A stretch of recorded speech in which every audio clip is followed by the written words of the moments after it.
Hello friends, this is Neha and welcome to our channel teaching exams. Friends, आज के video में हम बात करेंगे सी टेट सितंबर 2014 के CDP के 30 क्वेश्चंस की, जो कि होंगे प्राइमरी लेवल के। तो चलिए स्टार्ट करते हैं अपने पहले क्वेश्चन से। हमारा पहला क्वेश्चन है, संज्ञानात्मक विकास निम्न में से किसके द्वारा समर्थित होता है?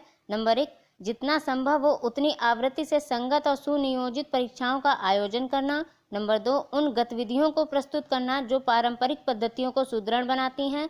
नंबर 3, एक समृद्ध और विविधतापूर्ण वातावरण उपलब्ध कराना। या नंबर 4, सहयोगात्मक की अपेक्षा व्यक्तिगत गतिविधियों पर अधिक ध्यान केंद्रित करना। तो संज्ञानात्मक विकास किसके द्वारा समर्थित होता है? तो ऑप्शन नंबर 3 सही होगा, एक समृद्ध और विविधतापूर्ण वातावरण उपलब्ध कराना। संज्ञानात्मक विकास होता क्या है? देखिए, बच्चों को इस लायक बना देना कि वो संवेदी सूचनाओं को ग्रहण कर सकें, उस पर चिंतन कर सकें और भविष्य में आने वाली अपनी विभिन्न परिस्थितियों में अपनी समस्याओं का समाधान वो स्वयं कर सकें। ठीक है, तो उसके लिए आपको एक समृद्ध और विविधतापूर्ण वातावरण उपलब्ध कराना होगा, इसलिए ऑप्शन नंबर 3 हमारा यहाँ पर सही होगा। हमारा अगला क्वेश्चन है, मानव विकास है नंबर 1 मात्रात्मक, नंबर 2 गुणात्मक, नंबर 3 कुछ सीमा तक अमापनीय, या फिर नंबर 4 1 और 2। तो मानव विकास मात्रात्मक भी होता है और गुणात्मक भी, तो ऑप्शन नंबर 4 हमारा सही होगा, मात्रात्मक और गुणात्मक। हमारा अगला क्वेश्चन है, प्रकृति पोषण विवाद निम्नलिखित में से किससे संबंधित है? नंबर 1 आनुवांशिकी एवं वातावरण से, नंबर 2 व्यवहार एवं वातावरण से, नंबर 3 वातावरण एवं जीव विज्ञान से, या फिर नंबर 4 वातावरण एवं पालन पोषण से। तो प्रकृति पोषण विवाद जो होता है वो मनोविज्ञान और सामाजिक मनोविज्ञान दोनों से संबंधित होता है। जब मनोविज्ञान और सामाजिक मनोविज्ञान दोनों से संबंध होगा तो ऑप्शन 1 हमारा सही हो जाएगा, आनुवांशिकी एवं वातावरण। कैसे? बच्चों में कुछ गुण जन्मजात होते हैं और कुछ उन्हें परवरिश के दौरान, कुछ पालन पोषण के दौरान, और परवरिश और पालन पोषण के दौरान जो वातावरण मिलता है उनसे भी उनका व्यवहार प्रभावित होता है। इसीलिए बच्चों का जो प्रकृति पोषण विवाद होता है वो आनुवांशिकी से भी संबंधित होता है और वातावरण से भी, इसलिए ऑप्शन नंबर 1 हमारा सही हो जाएगा, आनुवांशिकी एवं वातावरण। हमारा अगला क्वेश्चन है, निम्न में से कौन सी सामाजिकरण की निष्क्रिय एजेंसी है? नंबर 1 स्वास्थ्य, नंबर 2 परिवार, नंबर 3 इको क्लब, या फिर नंबर 4 सार्वजनिक पुस्तकालय।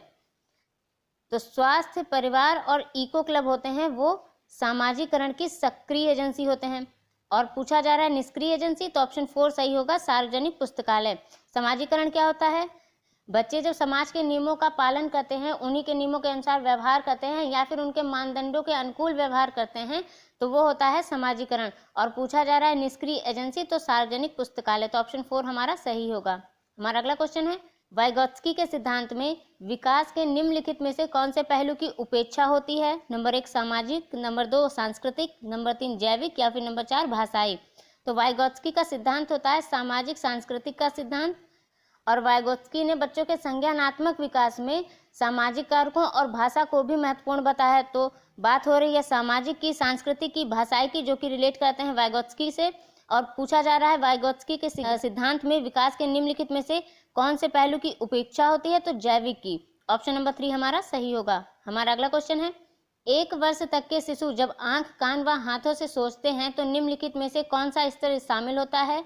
नंबर 1 मूर्त संक्रियात्मक स्तर, नंबर 2 पूर्व संक्रियात्मक स्तर, नंबर 3 इंद्रिय जनित गामक स्तर, या फिर नंबर 4 अमूर्त संक्रियात्मक स्तर।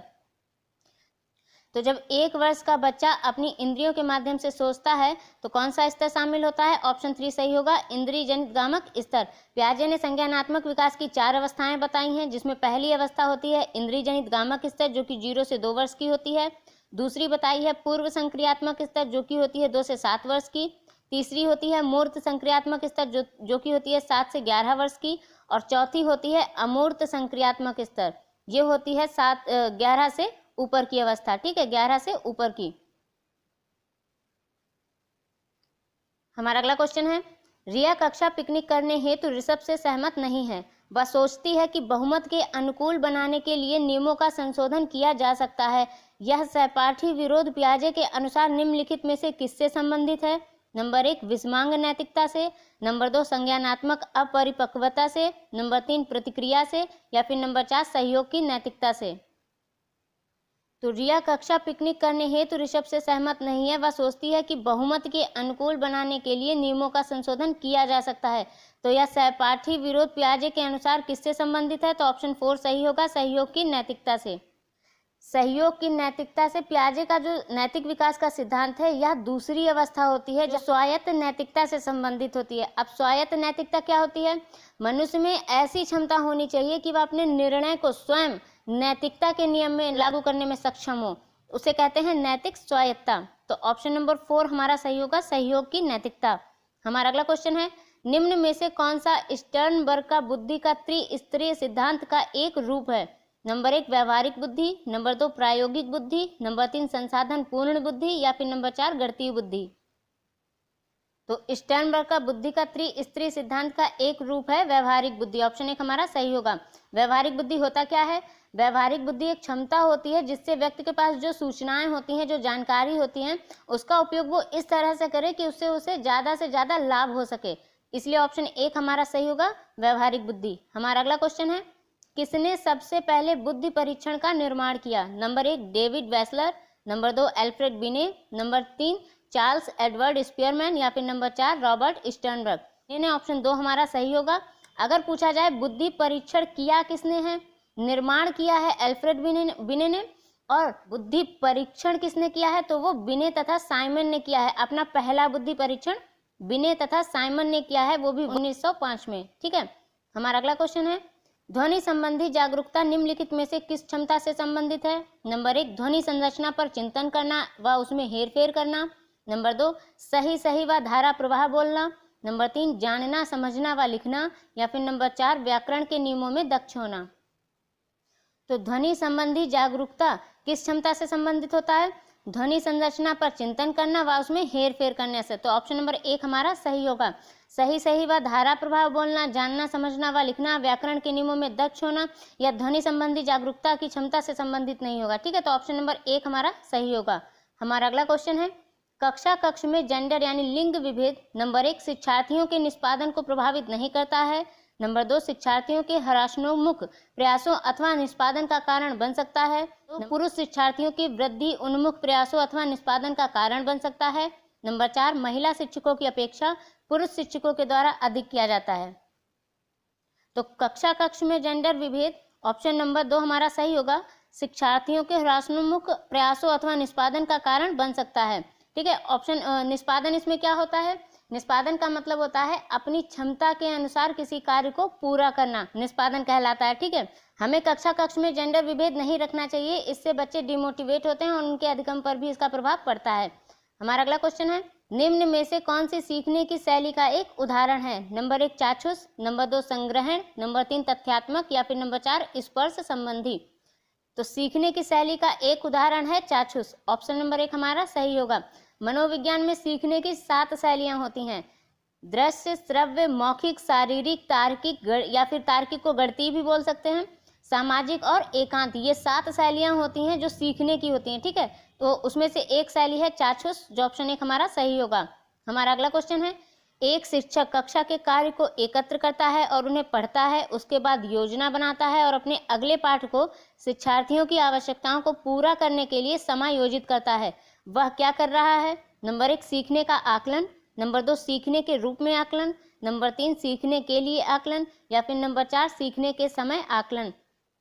तो जब एक शिक्षक कक्षा के कार्य को एकत्र करता है, उन्हें पढ़ता है, उसके बाद योजना बनाता है और अगले पाठ को शिक्षार्थियों की आवश्यकताओं को पूरा करने के लिए समायोजित करता है, तो वह सीखने के लिए आकलन करता है। ठीक है। तो ऑप्शन नंबर 3 हमारा सही होगा। हमारा अगला क्वेश्चन है, वे शिक्षक जो विद्यालय आधारित आकलन के अंतर्गत कार्य करते हैं, नंबर 1 उन पर अधिक कार्य का बोझ रहता है क्योंकि उन्हें सोमवार की परीक्षा सहित अक्सर परीक्षा लेनी पड़ती है, नंबर 2 उन्हें प्रत्येक शिक्षार्थी को प्रत्येक विषय में परियोजना कार्य देना पड़ता है, नंबर 3 शिक्षार्थियों के मूल्यों और अभिवृत्तियों का आकलन करने के लिए रोजाना उनका सूक्ष्म अवलोकन करते हैं, या फिर नंबर 4 व्यवस्था के लिए स्वामित्व की भावना रखते हैं। तो वे शिक्षक जो विद्यालय आधारित आकलन के अंतर्गत कार्य करते हैं, तो वे व्यवस्था के लिए स्वामित्व की भावना रखते हैं। ऑप्शन नंबर 4 हमारा सही होगा। विद्यालय आधारित आकलन एक शिक्षक जो पूरे सत्र अपने विद्यार्थियों को, अपने जिन विद्यार्थियों को वो पढ़ाता है, उनका आकलन वही शिक्षक ही अच्छे से कर पाता है, क्योंकि उसी शिक्षक को पता होता है कि उनके जो शिक्षार्थी हैं वो किस विषय में कमजोर हैं, किस विषय में उनकी प्रगति हो रही है, किस विषय को वो किस तरीके से समझ पाते हैं, किस शिक्षण विधि से, किस माहौल में, किस वातावरण से।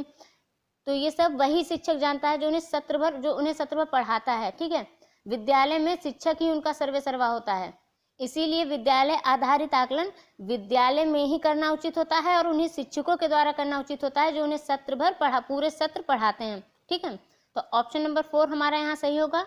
हमारा अगला क्वेश्चन है, ग्रेड अंकों से कैसे अलग हैं? यह प्रश्न निम्न में से किस प्रकार के प्रश्नों से संबंध रखता है? नंबर 1 अपसारी, नंबर 2 विश्लेषणात्मक, नंबर 3 मुक्त अंक या फिर नंबर 4 समस्या समाधान। तो ग्रेड अंकों से कैसे अलग है? तो ऑप्शन नंबर 2 सही होगा, विश्लेषणात्मक। विश्लेषणात्मक का अर्थ होता है अंतर करना। ठीक है, हमारा अगला क्वेश्चन है, छात्राएं नंबर 1 गणित के सवाल अच्छे से सीखती हैं, लेकिन उन्हें तब कठिनाई आती है जब उनसे उनके तर्क के विषय में पूछा जाता है। नंबर 2 अपनी आयु के लड़कों की तरह गणित में अच्छी हैं। नंबर 3 अपनी आयु के लड़कों की तुलना में स्थानिक अवधारणाओं में कम कुशलतापूर्ण निष्पादन करती हैं। या फिर नंबर 4 भाषिक और संगत संबंधी अधिक क्षमताएं रखती हैं। तो जो छात्राएं होती हैं वे अपनी आयु के लड़कों की तरह गणित में अच्छी होती हैं। तो ऑप्शन नंबर 2 हमारा सही होगा। हमारा अगला क्वेश्चन है, शब्दों में अक्षरों के क्रम को पढ़ने में कठिनाई का अनुभव करना और अक्सर चाक्षुष स्मृति का ह्रास से संबंधित है। Option 1 dyslexia, option 2 dyscalculia, option 3 dysgraphia या फिर ऑप्शन नंबर 4 डिस्प्रैक्सिया। शब्दों में अक्षरों के क्रम को पढ़ने में कठिनाई का अनुभव करना और अक्सर चाक्षुष स्मृति यानी कि जो विजुअलिटी है उसमें ह्रास से संबंधित होगा डिसलेक्सिया। ऑप्शन नंबर 1 हमारा सही होगा। डिसलेक्सिया में क्या होता है? सा और वाज में बच्चा अंतर नहीं कर पाता है, न्यूक्लियर अनक्लियर में बच्चा अंतर नहीं कर पाता है, न्यूक्लियर और अनक्लियर में विभेद नहीं कर पाता है, तो इसी को कहते हैं डिसलेक्सिया। हमारा अगला क्वेश्चन है, सभी के लिए विद्यालयों में सभी की शिक्षा निम्नलिखित में से किसके लिए प्रचार वाक्य हो सकता है? नंबर 1 संशक्तिशील शिक्षा, नंबर 2 समावेशी शिक्षा, नंबर 3 सहयोगात्मक शिक्षा या फिर नंबर 4 पृथक शिक्षा। तो सभी के लिए विद्यालयों में सभी की शिक्षा, तो वो समावेशी शिक्षा के लिए प्रचार वाक्य हो सकता है। तो ऑप्शन नंबर 2 हमारा सही होगा, क्योंकि समावेशी शिक्षा में ही सामान्य बालक और विशिष्ट बालक दोनों ही प्रकार के बालक सम्मिलित होते हैं। हमारा अगला क्वेश्चन है, प्रवाह पूर्णता, व्याख्या, मौलिकता और लचीलापन किसके साथ संबंधित तत्व हैं? नंबर 1 प्रतिभा, नंबर 2 गुण, नंबर 3 अपसारी चिंतन या फिर नंबर 4 त्वरण। तो जो प्रवाह पूर्णता, व्याख्या, मौलिकता और लचीलापन होता है वो प्रतिभा तत्व से संबंधित होता है। ठीक है, तो हमारा ऑप्शन नंबर 1 यहाँ पर सही होगा। हमारा अगला क्वेश्चन है, प्रतिभाशाली शिक्षार्थियों को किससे जुड़े प्रश्नों पर अधिक समय देने के लिए कहा जाता है? नंबर 1 स्मरण, नंबर 2 समझ, नंबर 3 सृजन, ये सृजन है, नंबर 4 विश्लेषण। तो प्रतिभाशाली शिक्षार्थियों को सृजन से जुड़े प्रश्नों पर अधिक समय देने के लिए कहा जाता है। ऑप्शन नंबर 3 हमारा सही होगा। सृजन क्या होता है? क्रिएटिविटी। जब बच्चों को क्रिएटिविटी से संबंधित प्रश्नों पर अधिक समय देंगे आप, तभी वो विद्यार्थी जो हैं उन पर चिंतन करके उनके फैक्ट्स को प्रतिपादित कर पाएंगे। तो ऑप्शन नंबर 3 हमारा यहाँ पर सही होगा। हमारा अगला क्वेश्चन है, गणित में अधिक निर्योग्यता का आकलन निम्न में से किस परीक्षण द्वारा सर्वाधिक उचित तरीके से किया जा सकता है? नंबर 1 अभिक्षमता परीक्षण, नंबर 2 निदानात्मक परीक्षण, नंबर 3 स्क्रीनिंग परीक्षण या फिर नंबर 4 उपलब्धि परीक्षण। तो गणित में अधिक निर्योग्यता का आकलन किस परीक्षा द्वारा सर्वाधिक उचित तरीके से किया जा सकता है? तो ऑप्शन नंबर 2 हमारा सही होगा, निदानात्मक परीक्षण। ठीक है, निदानात्मक परीक्षण क्या होता है? निदानात्मक परीक्षण में हम समस्याओं का एनालिसिस करते हैं, विश्लेषण करते हैं, यह पता लगाने के लिए कि जो निष्पादन हो रहा है वो निम्न स्तर पर क्यों हो रहा है। ठीक है, तो ऑप्शन नंबर 2 हमारा सही होगा, निदानात्मक परीक्षण। इसे कहते हैं डायग्नोस्टिक टेस्ट। ठीक है, हमारा अगला क्वेश्चन है, सिद्धांत चित्र किसके द्वारा नवीन अवधारणाओं की समझ बढ़ाते हैं? नंबर 1 विषय क्षेत्रों के बीच ज्ञान के स्थानांतरण, नंबर 2 विशिष्ट विवरण पर एकाग्रस्त केंद्रित करने, नंबर 3 अध्ययन के लिए शैक्षणिक विषय वस्तु की प्राथमिकता तय करने, नंबर 4 तर्कपूर्ण ढंग से सूचनाओं को व्यवस्थित करने की योग्यता को बढ़ाने। तो सिद्धांत चित्र किसके द्वारा नवीन अवधारणाओं की समझ बढ़ाते हैं? तो ऑप्शन नंबर 4 हमारा सही होगा, तर्कपूर्ण ढंग से सूचनाओं को व्यवस्थित करने की योग्यता बढ़ाने। देखिए, वास्तविकता को समझाने के लिए हमें तर्क की आवश्यकता पड़ती है, लेकिन उतना पर्याप्त नहीं होता है। हमें किसी विषय को समझाने के लिए तर्क के साथ साथ उससे रिलेटेड चित्रों की भी आवश्यकता पड़ती है। आपने देखा होगा छोटे बच्चों की किताबों में ज़्यादातर हर एक लेसन में चित्र ज़्यादा दिए होते हैं। चित्र के माध्यम से बच्चे अच्छे से सीखते हैं, उनको वास्तविकता का ज्ञान अच्छे से होता है और उनका अधिगम भी स्थायी हो जाता है, क्योंकि वो उससे वास्तविकता को जोड़ लेते हैं। तो यहाँ पर सिद्धांत चित्र आपके अधिगम को प्रभावी बनाने में भी सहायक होते हैं। इसीलिए सिद्धांत चित्र तर्कपूर्ण ढंग से सूचनाओं को व्यवस्थित करने की योग्यता को बढ़ाते हैं। ऑप्शन 4 हमारा सही होगा। हमारा अगला क्वेश्चन है, एल्बर्ट बंडूरा के सामाजिक अधिगम सिद्धांत के अनुसार निम्न में से कौन सा सही है? नंबर 1, खेल अनिवार्य है और उसे विद्यालय में प्राथमिकता दी जानी चाहिए। नंबर 2, बच्चों के सीखने के लिए प्रतिरूपण यानी मॉडलिंग एक मुख्य तरीका है। नंबर 3, अनसुलझा संकट बच्चे को नुकसान पहुंचा सकता है। या फिर नंबर 4, संज्ञानात्मक विकास सामाजिक विकास में स्वतंत्र है।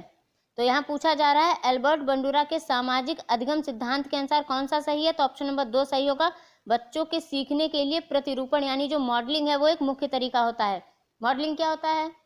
मॉडलिंग एक प्रक्रिया होती है जिससे बच्चे दूसरे का जो व्यवहार होता है उसको ऑब्जर्व करते हैं, फिर उसी का इमिटेशन करते हैं। क्या करते हैं? मतलब बच्चे जब आप किसी बच्चे के सामने कोई व्यवहार करेंगे तो वो बच्चा आपके व्यवहार को ऑब्जर्व करेगा और फिर उसी का वो अनुकरण भी करता है और इसी के द्वारा वो सामाजिक और संज्ञानात्मक जो व्यवहार होता है वो भी सीख लेता है। इसीलिए हमें बच्चों के सामने वैसा ही व्यवहार करना चाहिए जैसा आप उनके व्यवहार में लाना चाहते हैं। ठीक है, तो ऑप्शन 2 हमारा यहाँ पर सही होगा। हमारा अगला क्वेश्चन है, निगमनात्मक तर्कणा में शामिल है। नंबर 1, सामान्य से विशिष्ट की ओर तर्कणा।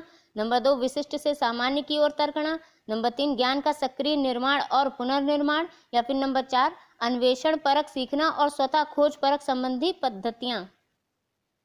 तो जो निगमनात्मक तर्कणा यानी डिडक्टिव रीजनिंग जो होता है उसमें शामिल होता है सामान्य से विशिष्ट की ओर तर्कणा। ऑप्शन नंबर 1 हमारा सही होगा। इसमें हमें जो नियम होते हैं वो पहले से ही ज्ञात होते हैं और हमें जो नियम ज्ञात होते हैं उससे और जो तथ्य होते हैं उनके आधार पर हम एक निश्चित निष्कर्ष पर पहुंचने का प्रयास करते हैं। ठीक है, तो यही होता है सामान्य से विशिष्ट की ओर तर्कणा। हमारा अगला क्वेश्चन है, जब बच्चे एक अवधारणा को सीखते हैं और उसका प्रयोग करते हैं तो अभ्यास उनके द्वारा की जाने वाली त्रुटियों को कम करने में मदद करता है। यह विचार किसके द्वारा दिया गया है? Number 1, E.L. Thorndike. Number 2, Jean पियाजे। Number 3, J.B. वॉटसन। या फिर नंबर 4, लेव वाइगोत्स्की। तो अभ्यास द्वारा त्रुटियों को कम करने में मदद करता है यह विचार E.L. थॉर्नडाइक द्वारा दिया गया। ऑप्शन नंबर 1 हमारा सही होगा। हमारा अगला क्वेश्चन है, निम्न में से कौन सा संवेगात्मक बुद्धि से संबंधित है? नंबर 1, याद करना। नंबर 2, गतिक प्रक्रमण। नंबर 3, विचार करना। या फिर नंबर 4, समानुभूति देना। तो बात हो रही है संवेगात्मक बुद्धि की, तो संवेगात्मक बुद्धि किससे संबंधित है? ऑप्शन नंबर 4 सही होगा, समानुभूति देना। संवेगात्मक बुद्धि क्या होती है? संवेगात्मक बुद्धि में व्यक्ति दूसरों के जो संवेग होते हैं उनको समझता तो है, साथ ही साथ उनका आत्मबोध भी होता है उसे। ठीक है, इसीलिए यहाँ पर समानुभूति होती है। सहानुभूति अलग होता है, समानुभूति देना अलग होता है। समानुभूति में हम सामने वाले की जो भी संवेग होते हैं या परेशानी होती है उनका हम आत्मबोध करते हैं, सेल्फ अवेयरनेस होता है। ठीक है, हमारा अगला क्वेश्चन है, एक आंतरिक बल जो प्रोत्साहित करता है और व्यवहार परक प्रतिक्रिया के लिए बाध्य करता है एवं उस प्रतिक्रिया को विशिष्ट दिशा उपलब्ध कराता है, क्या है? नंबर 1, अभिप्रेरण। नंबर 2, अध्यवसाय। नंबर 3, संवेग। नंबर 4, वचनबद्धता। तो जो एक आंतरिक बल है, प्रोत्साहित करता है, व्यवहार परक प्रतिक्रिया के लिए बाध्य करता है और उस प्रतिक्रिया को विशिष्ट दिशा भी उपलब्ध कराता है, तो वो होगा मोटिवेशन। ऑप्शन नंबर 1 हमारा सही होगा, अभिप्रेरण। हमारा अगला क्वेश्चन है, निम्न में से कौन सी शब्दावली प्रायः अभिप्रेरणा के साथ अंतः बदलाव के साथ इस्तेमाल की जाती है? नंबर 1, पुरस्कार। नंबर 2, संवेग। नंबर 3, आवश्यकता। या फिर नंबर 4, उत्प्रेरण। तो कौन सी शब्दावली प्रायः अभिप्रेरणा के साथ अंतः बदलाव के साथ इस्तेमाल की जाती है? तो ऑप्शन 3 सही होगा, आवश्यकता। हम जब भी कोई कार्य करते हैं तो अपनी आवश्यकताओं को पूरा करने के लिए ही करते हैं। हमारा अगला क्वेश्चन है, डैश प्रेरणाएं अनुभूतियों के संतुष्टिकरण की अवस्थाओं तक पहुंचने और व्यक्तिगत लक्ष्यों को प्राप्त करने की आवश्यकता को संबोधित करती है? नंबर 1, प्रभावी। नंबर 2, भावात्मक। नंबर 3, संरक्षण उन्मुखी। या फिर नंबर 4, सुरक्षा उन्मुखी। तो जो भावात्मक प्रेरणाएं होती हैं वे अनुभूतियों के संतुष्टिकरण की अवस्थाओं तक पहुंचने और व्यक्तिगत लक्ष्यों को प्राप्त करने की आवश्यकता को संबोधित करती हैं, भावात्मक प्रेरणाएं। ठीक है, हमारा अगला क्वेश्चन है, निम्नलिखित में से कौन सा कारक अधिगम को सकारात्मक प्रकार से प्रभावित करता है? नंबर 1, अनुत्तीर्ण हो जाने का भय। नंबर 2, सहपाठियों से प्रतियोगिता। नंबर 3, अर्थपूर्ण संबंध। या फिर नंबर 4, माता पिता की ओर से दबाव। तो बात हो रही है अधिगम को सकारात्मक प्रकार से प्रभावित, तो अनुत्तीर्ण हो जाने का भय, सहपाठियों से प्रतियोगिता और माता पिता की ओर से दबाव, ये सब नकारात्मक चीजें होती हैं। और पूछा जा रहा है अधिगम को सकारात्मक प्रकार से कौन प्रभावित करता है, तो ऑप्शन नंबर 3 हमारा सही हो जाएगा, अर्थपूर्ण संबंध। तो ये थे 30 क्वेश्चन CDP के। मिलते हैं अपनी नेक्स्ट वीडियो में। Till then bye, take care and thank you for watching.